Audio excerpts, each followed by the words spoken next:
हरे कृष्ण। ओम बृहस्पति देवाय नमः। स्वागत है आप सभी का हमारे चैनल पर।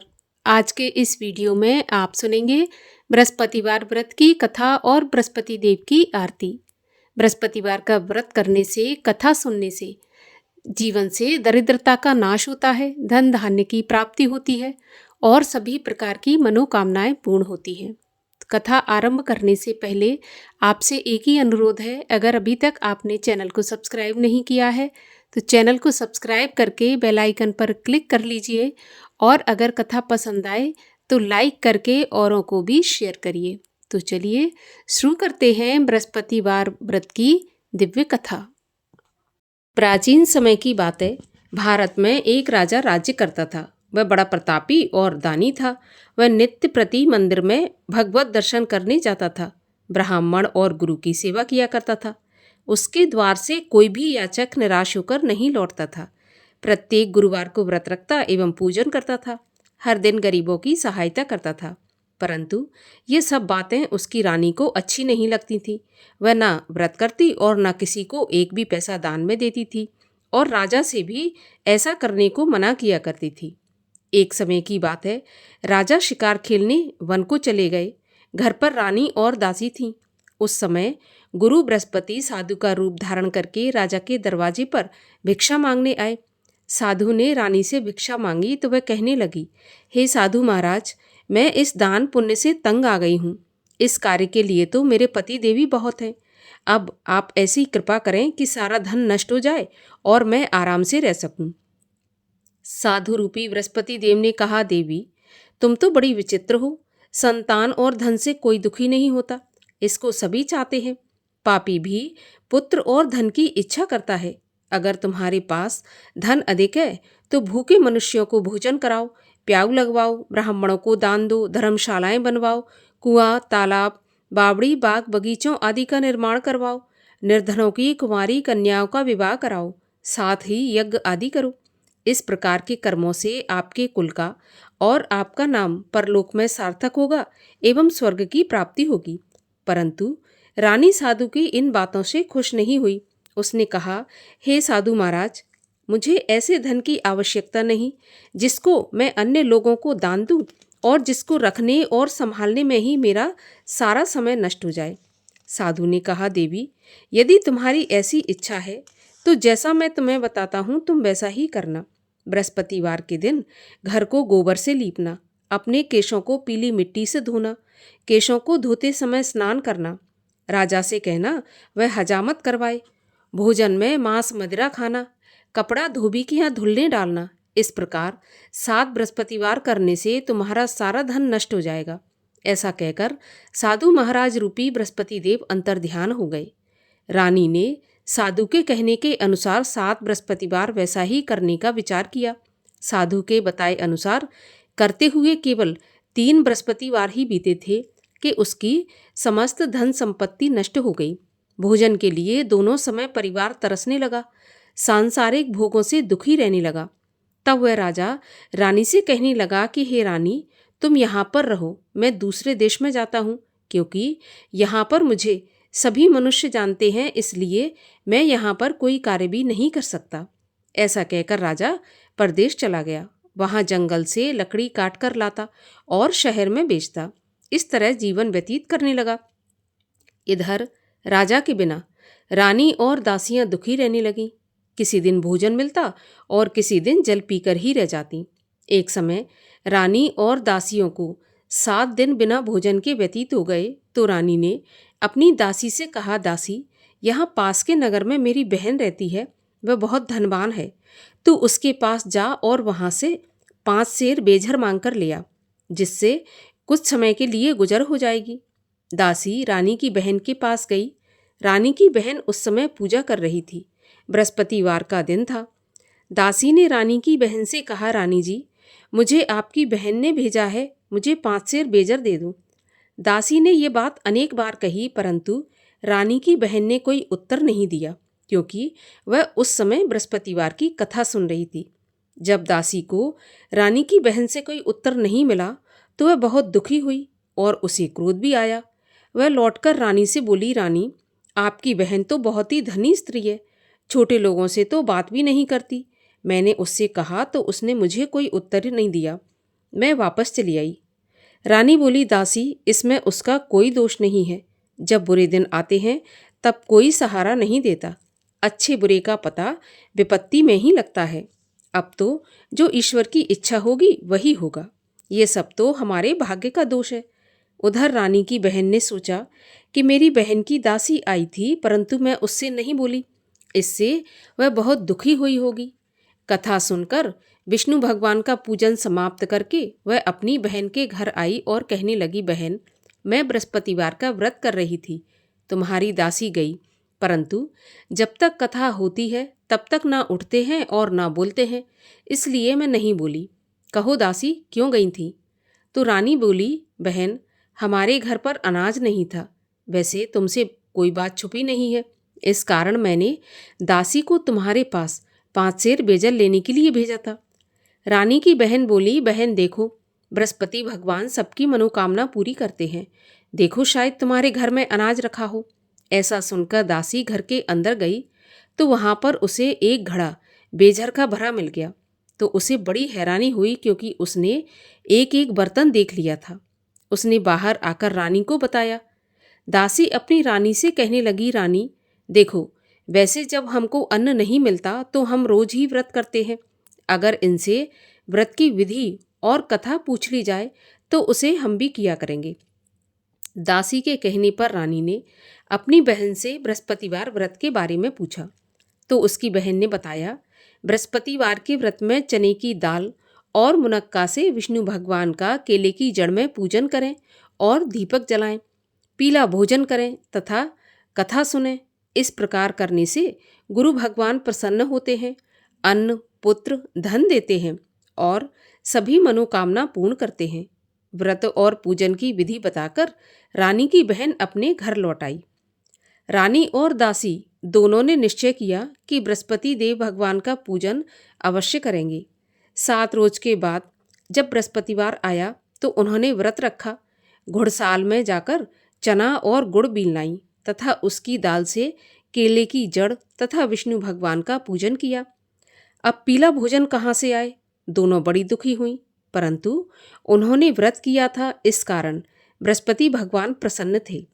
एक साधारण व्यक्ति के रूप में वे 2 थालों में सुंदर पीला भोजन लेकर आए और दासी को देकर बोले, दासी, यह भोजन तुम्हारे और रानी के लिए है, तुम दोनों भोजन करना।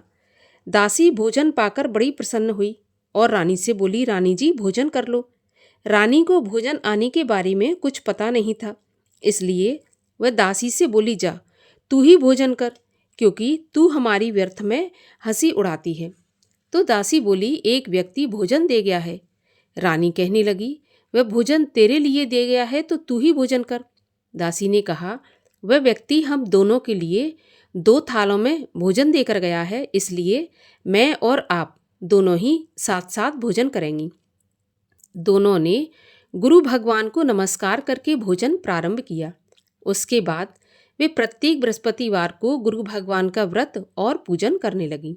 बृहस्पति भगवान की कृपा से उनके पास धन हो गया, परंतु रानी फिर पहले की तरह से आलस करने लगी। तब दासी बोली, देखो रानी, तुम पहले भी इस प्रकार आलस करती थी। तुम्हें धन के रखने में कष्ट होता था, इस कारण सभी धन नष्ट हो गया। अब गुरु भगवान की कृपा से धन मिला है तो फिर तुम्हें आलस होता है। बड़ी मुसीबतों के बाद हमने ये धन पाया है, इसलिए हमें दान पुण्य करना चाहिए। भूखे मनुष्यों को भोजन कराओ, प्याऊ लगवाओ, ब्राह्मणों को दान दो, कुआं, तालाब, बावड़ी आदि का निर्माण करवाओ, मंदिर, पाठशाला बनवाकर दान दो, कुंवारी कन्याओं का विवाह करवाओ। धन को शुभ कार्यों में खर्च करो, जिससे तुम्हारे कुल का यश बढ़े और स्वर्ग प्राप्त हो तथा पितृ प्रसन्न हो। दासी की बात मानकर रानी इसी प्रकार के कर्म करने प्रारंभ कर दिए। उसका काफी यश फैलने लगा। एक दिन रानी और दासी आपस में विचार करने लगीं कि ना जाने राजा किस दशा में होंगे, उनकी कोई खोज खबर नहीं है। गुरु भगवान से उन्होंने प्रार्थना की और भगवान ने रात्रि में राजा को सपने में कहा कि हे राजा, उठ, तेरी रानी तुझको याद करती है, अब अपने देश को लौट जा। राजा प्रातःकाल उठा। वह विचार करने लगा कि स्त्री जाति खाने और पहनने की ही साथी होती है। पर भगवान की आज्ञा मानकर वह अपने नगर को चलने के लिए तैयार हुआ। जब राजा परदेश गया तो परदेश में बहुत दुखी रहने लगा था। प्रतिदिन जंगल से लकड़ी बीन कर लाता और उसे शहर में बेचकर अपने दुखी जीवन को बड़ी कठिनता से व्यतीत करता था। एक दिन राजा दुखी हो अपनी पुरानी बातों को याद करके रोने लगा। उस जंगल में बृहस्पति देव एक साधु का रूप धारण करके आए और राजा के पास आकर बोले, लकड़हारे, तुम इस सुनसान जंगल में किस चिंता में बैठे हो, मुझे बताओ। ये सुनकर राजा के नेत्रों में जल भर आया और साधु की वंदना करके बोला, प्रभु, आप सब कुछ जानने वाले हैं। इतना कहकर राजा ने साधु को अपनी संपूर्ण कहानी सुना दी। महात्मा तो दयालु होते हैं। वे राजा से बोले, राजा, तुम्हारी पत्नी ने बृहस्पति देव के प्रति अपराध किया था, जिसके कारण तुम्हारी ये दशा हुई। अब तुम किसी प्रकार की चिंता मत करो, भगवान तुम्हें पहले से अधिक धन देंगे। देखो, तुम्हारी पत्नी ने बृहस्पतिवार का व्रत प्रारंभ कर दिया है। अब तुम भी बृहस्पतिवार का व्रत करके चने की दाल और गुड़ जल के लोटे में डालकर केले का पूजन करो। फिर कथा कहो या सुनो, भगवान तुम्हारी सभी मनोकामनाओं को पूर्ण करेंगे। साधु को प्रसन्न देखकर राजा बोला, प्रभु, मुझे लकड़ी बेचकर इतना पैसा नहीं बचता जिससे भोजन करने के उपरांत कुछ बचा सकूं।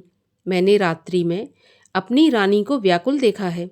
मेरे पास कोई साधन नहीं जिससे उसका समाचार जान सकूं, और फिर मैं बृहस्पति देव की क्या कहानी कहूं, ये भी मुझको मालूम नहीं है। तो साधु ने कहा, राजा, तुम किसी बात की चिंता मत करो। बृहस्पतिवार के दिन रोज की तरह लकड़ियां लेकर शहर में जाओ। तुम्हें रोज से दुगना धन प्राप्त होगा, जिससे तुम भली भांति भोजन कर लोगे और बृहस्पति देव की पूजा का सामान भी आ जाएगा। और बृहस्पतिवार की कहानी भी इस प्रकार से है। प्राचीन काल में एक बहुत ही निर्धन ब्राह्मण था। उसके कोई संतान नहीं थी। वह नित्य पूजा पाठ करता, परंतु उसकी स्त्री बहुत मलिनता के साथ रहती। वह न स्नान करती और न किसी देवता का पूजन करती। प्रातःकाल उठते ही सबसे पहले भोजन करती, बाद में कोई अन्य काम करती। ब्राह्मण देवता बहुत दुखी रहते थे। पत्नी को बहुत समझाते, परंतु उसका कोई परिणाम न निकलता। भगवान की कृपा से ब्राह्मण की स्त्री की कन्या उत्पन्न हुई। वह कन्या अपने पिता के घर में बड़ी होने लगी। वह बालिका प्रातः स्नान करके भगवान विष्णु का जप करती, बृहस्पतिवार का व्रत भी करने लगी। पूजा पाठ समाप्त करके स्कूल जाती तो अपनी मुट्ठी में जौ भर के ले जाती और पाठशाला के मार्ग में डालती जाती। वही जौ स्वर्ण के हो जाते तो लौटते समय उनको बीनकर घर ले आती। एक दिन वह बालिका सूप में उन सोने के जौ को फटक कर साफ कर रही थी। तभी उसकी माँ ने देख लिया और कहा, बेटी, सोने के जौ को फटकने के लिए सोने का सूप होना चाहिए। दूसरे दिन गुरुवार था। इस कन्या ने व्रत रखा और बृहस्पति देव से प्रार्थना करके कहा कि प्रभु, यदि मैंने सच्चे मन से आपकी पूजा की हो तो मुझे सोने का सूप दे दो।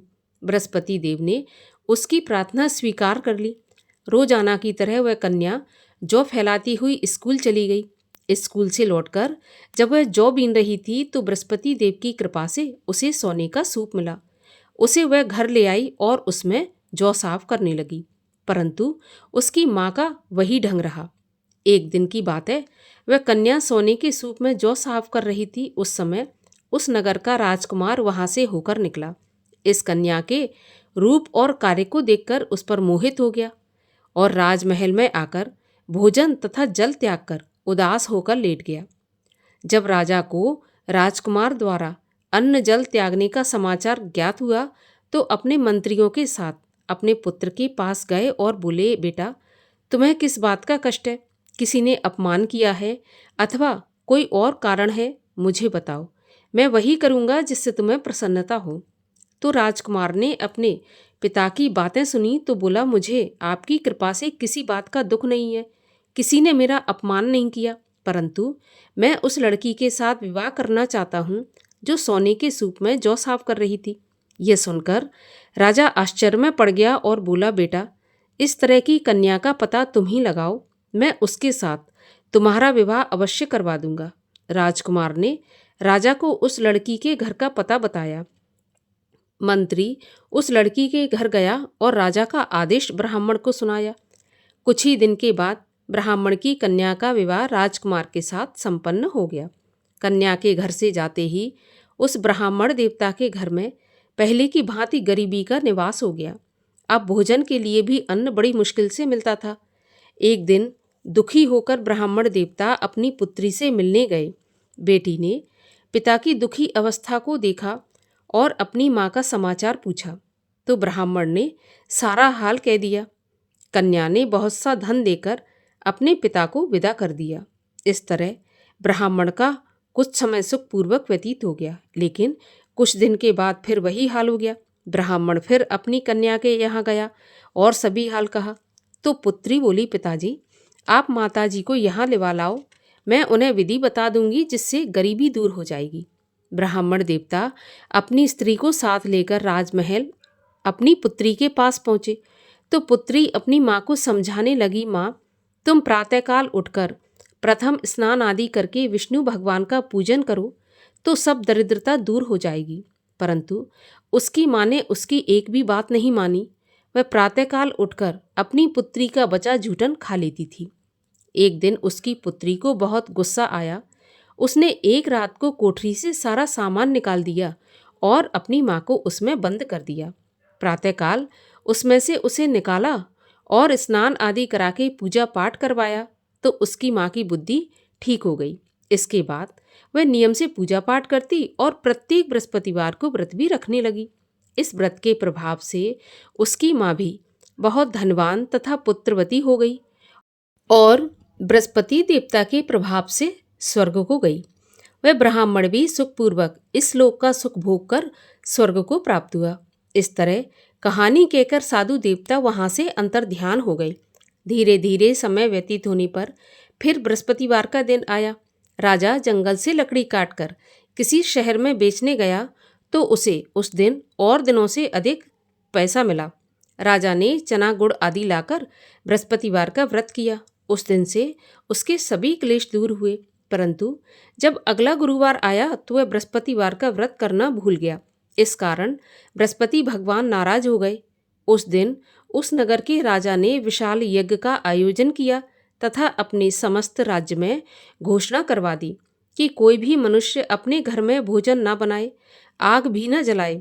समस्त जनता मेरे यहाँ भोजन करने आए और इस आज्ञा को जो नहीं मानेगा उसको फांसी की सजा दी जाएगी।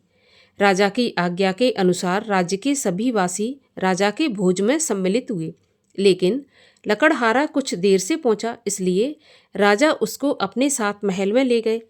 जब राजा लकड़हारे को भोजन करा रहे थे तो रानी की दृष्टि उस खूंटी पर पड़ी जिस पर उसका हार लटका हुआ था। उसे हार खूंटी पर लटका दिखाई नहीं दिया। रानी को निश्चय हो गया कि मेरा हार इस लकड़हारे ने चुरा लिया और उसी समय सैनिक बुलवाकर उसको जेल में डलवा दिया।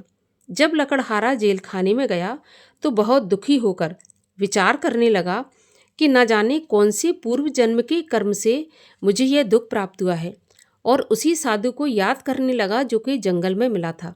उसी समय तत्काल बृहस्पति देव साधु के रूप में प्रकट हो गए और उसकी दशा को देखकर कहने लगे, अरे मूर्ख, तूने बृहस्पति देवता की कथा नहीं की, इसी कारण तुझे दुख प्राप्त हुआ है। अब चिंता मत कर, बृहस्पतिवार के दिन जेल खाने के दरवाजे पर 4 पैसे पड़े मिलेंगे, उनसे तू बृहस्पति देव की पूजा करना तो तेरे सभी कष्ट दूर हो जाएंगे। अगले बृहस्पतिवार उसे जेल के द्वार पर 4 पैसे मिले। राजा ने पूजा का सामान मंगवाकर कथा कही और प्रसाद बांटा। उसी रात्रि को बृहस्पति देव ने उस नगर के राजा को स्वप्न में कहा कि राजा, तूने जिस आदमी को जेल खाने में बंद कर दिया है वह निर्दोष है, वह राजा है, उसे छोड़ देना। रानी का हार उसी खूंटी पर लटका हुआ है। अगर तू ऐसा नहीं करेगा तो मैं तेरे राज्य को नष्ट कर दूंगा। राजा प्रातःकाल उठा और खूंटी पर हार टंगा देखकर लकड़हारे को बुलाकर क्षमा मांगी और राजा के योग्य सुंदर वस्त्र आभूषण भेंट करके उसे विदा किया। गुरुदेव की आज्ञा के अनुसार राजा अपने नगर को चल दिया। राजा जब नगर के निकट पहुंचा तो उसे बड़ा आश्चर्य हुआ। नगर में पहले से अधिक बाग, तालाब, कुएं तथा बहुत सी धर्मशालाएं, मंदिर आदि बने हुए थे। राजा ने पूछा, ये किसका बाग और धर्मशाला है? तब नगर के सब लोग कहने लगे कि ये सब रानी और दासी ने बनवाए हैं। तो राजा को आश्चर्य हुआ और गुस्सा भी आया। जब रानी ने यह खबर सुनी कि राजा आ रहे हैं, तो उसने अपनी दासी से कहा कि दासी, देख राजा हमको कितनी बुरी हालत में छोड़ गए थे। हमारी ऐसी हालत देखकर वह लौट न जाएं, इसलिए तू दरवाजे पर खड़ी हो जा। रानी की आज्ञा के अनुसार दासी दरवाजे पर खड़ी हो गई। जब राजा आए तो उन्हें अपने साथ महल में लिवा लाई। तब राजा ने क्रोध करके अपनी तलवार निकाली और पूछने लगा, बताओ यह धन तुम्हें कैसे प्राप्त हुआ है? तब रानी ने बताया, हमें यह सब धन बृहस्पति देव के व्रत के प्रभाव से प्राप्त हुआ है। राजा ने निश्चय किया, 7 रोज बाद तो सभी बृहस्पति देव का पूजन करते हैं, परंतु मैं रोजाना दिन में 3 बार कथा कहा करूँगा और रोज व्रत किया करूँगा। अब हर समय राजा के दुपट्टे में चने की दाल बंधी रहती और दिन में 3 बार कथा कहता। एक दिन राजा ने विचार किया कि चलो अपनी बहन के यहाँ हो आऊँ। इस तरह निश्चय कर राजा घोड़े पर सवार हो अपनी बहन के यहाँ चल दिया। मार्ग में उसने देखा कि कुछ आदमी एक मुर्दे को लिए जा रहे हैं।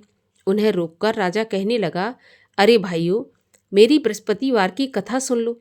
तो वे बोले, लो, हमारा तो आदमी मर गया, इसको अपनी कथा की पड़ी है।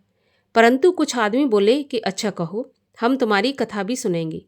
राजा ने दाल निकाली और कथा कहनी शुरू कर दी। जब कथा आदि हुई थी तो मुर्दा हिलने लगा और जब कथा समाप्त हुई तो राम राम करके वह मुर्दा उठकर खड़ा हो गया। राजा आगे बढ़ा, उसे चलते चलते शाम हो गई। आगे मार्ग में उसे एक किसान खेत में हल चलाता मिला। राजा उससे बोला, अरे भैया, तुम मेरी बृहस्पतिवार की कथा सुन लो। तो किसान बोला, जब तक मैं तेरी कथा सुनूंगा तब तक 4 हरैया जोत लूंगा। जा अपनी कथा किसी और को सुनाना। राजा आगे चलने लगा। राजा के हटते ही बैल पछाड़ खाकर गिर गए और किसान के पेट में बहुत जोर से दर्द होने लगा। उसी समय किसान की पत्नी रोटी लेकर आई। उसने जब यह देखा तो अपने पुत्र से सब हाल पूछा और बेटे ने सभी हाल बता दिया। तो बुढ़िया दौड़ी दौड़ी उस घुड़सवार के पास गई और उससे बोली, मैं तेरी कथा सुनूंगी, तू अपनी कथा मेरे खेत पर चलकर ही कहना। राजा ने लौटकर बुढ़िया के खेत पर जाकर कथा कही, जिसके सुनते ही बैल उठकर खड़े हो गए तथा किसान के पेट का दर्द भी बंद हो गया। राजा अपनी बहन के घर पहुंच गया। बहन ने भाई की खूब मेहमानी की। दूसरे रोज प्रातःकाल राजा जगा तो वह देखने लगा कि सब लोग भोजन कर रहे हैं। राजा ने अपनी बहन से पूछा, ऐसा कोई मनुष्य है जिसने भोजन नहीं किया हो, जो मेरी बृहस्पतिवार की कथा सुन ले? तो बहन बोली, भैया, यह देश ऐसा ही है। पहले यहाँ के लोग भोजन करते हैं, बाद में अन्य काम करते हैं। अगर पड़ोस में कोई हो तो मैं देख कर आती हूँ। ऐसा कहकर बहन देखने चली गई, परंतु उसे कोई ऐसा व्यक्ति नहीं मिला जिसने भोजन नहीं किया हो। अतः वह एक कुम्हार के घर गई जिसका लड़का बीमार था। उसे मालूम हुआ कि उनके यहाँ 3 रोज से किसी ने भोजन नहीं किया। तो रानी ने अपने भाई की कथा सुनने के लिए कुम्हार से कहा और वह कुम्हार तैयार हो गया। राजा ने जाकर बृहस्पतिवार की कथा कही, जिसको सुनकर उसका लड़का ठीक हो गया। अब तो राजा की प्रशंसा होने लगी।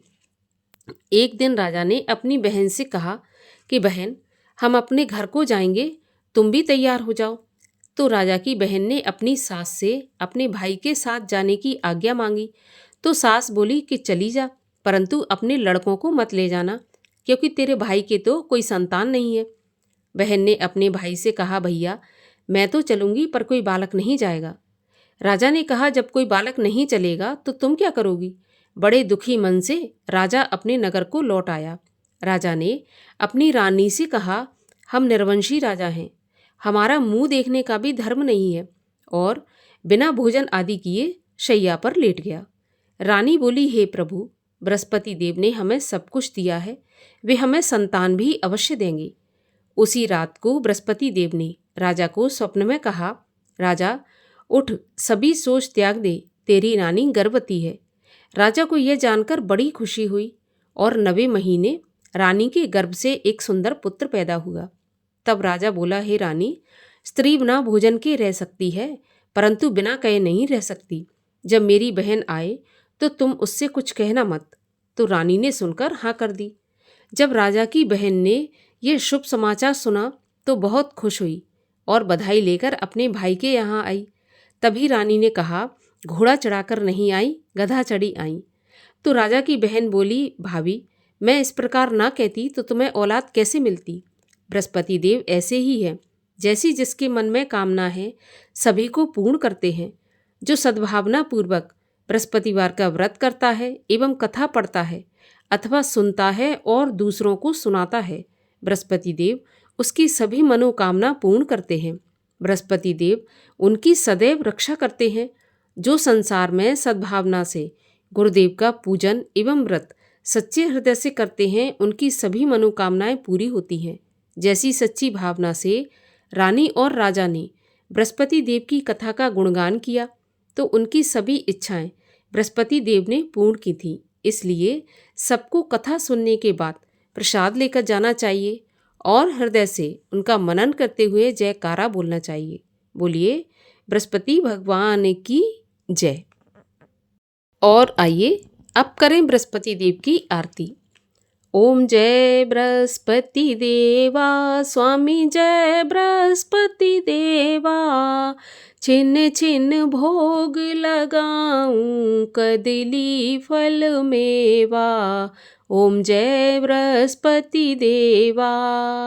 तुम पूर्ण परमात्मा, तुम अंतर्यामी, जगत पिता जगदीश्वर, तुम सबके स्वामी। ओम जय बृहस्पति देवा। चरणामृत निज निर्मल, सब पातक हरता, सकल मनोरथ दायक, कृपा करो भरता। ओम जय बृहस्पति देवा। तन मन धन अर्पण कर, जो जन शरण पड़े, प्रभु प्रकट तब होकर, आकर द्वार खड़े। ओम जय बृहस्पति देवा।